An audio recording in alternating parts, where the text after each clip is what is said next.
আশাবাদী দর্শকরা আসলে কি কারণে হলে গিয়ে ডেঞ্জার জোনটা দেখতে যায়? কারণ দর্শকদের বিভিন্ন রকম মতাদর্শ থাকে, সেই জায়গা থেকে ডেঞ্জার জোন এমন কি দিচ্ছেন আপনি যেটা আসলে দর্শকদের হলে সেটা বলেই দিছে রে বাবা, সে তো বলছে এতক্ষণ ধরে যেটা বললো ওই কথাই বললো।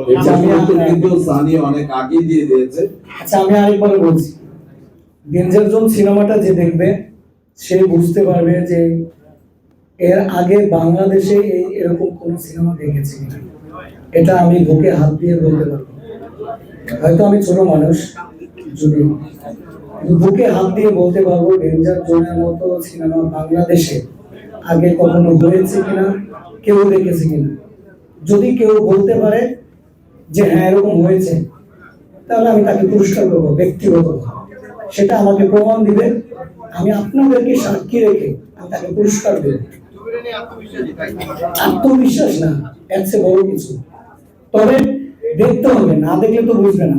কারণ আমি বলেছি, বলেন আপনি বলেন, আমি বলেছি যে আমার সিনেমাতে দেখানো হয়েছে একটি গাছ একটি মানুষকে খেয়ে ফেলে। বলেন বাংলাদেশের সিনেমা আপনি দেখেছেন? এখানে কে দেখেছে বলতে পারবে? পারবে না। এটাতেই মনে হয় তো এরকম আমার এই সিনেমাতে অনেক দৃশ্য রয়েছে।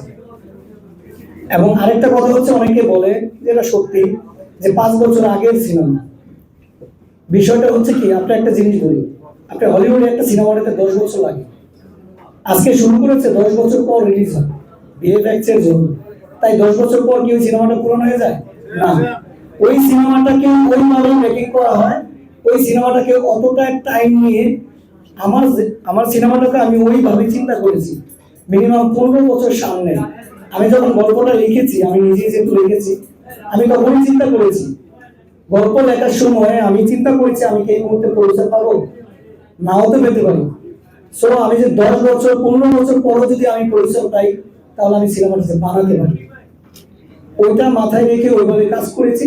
এবং আমার এই কথার সাথে মিল আছে কিনা আপনারা অবশ্যই, ট্রেলারটা রিলিজ হয়েছে জাজ মাল্টিমিডিয়া থেকে, ইগো থেকে রিলিজ হয়েছে। আপনারা আজকে ট্রেলারটা দেখবেন, তাহলে তো কিছু হলেও ওখানে সংক্ষেপ তো দেওয়া আছে, সবকিছু নাই, তাহলে বুঝতে পারবেন যে আমার কথার সাথে মিল আছে কিনা। ধন্যবাদ।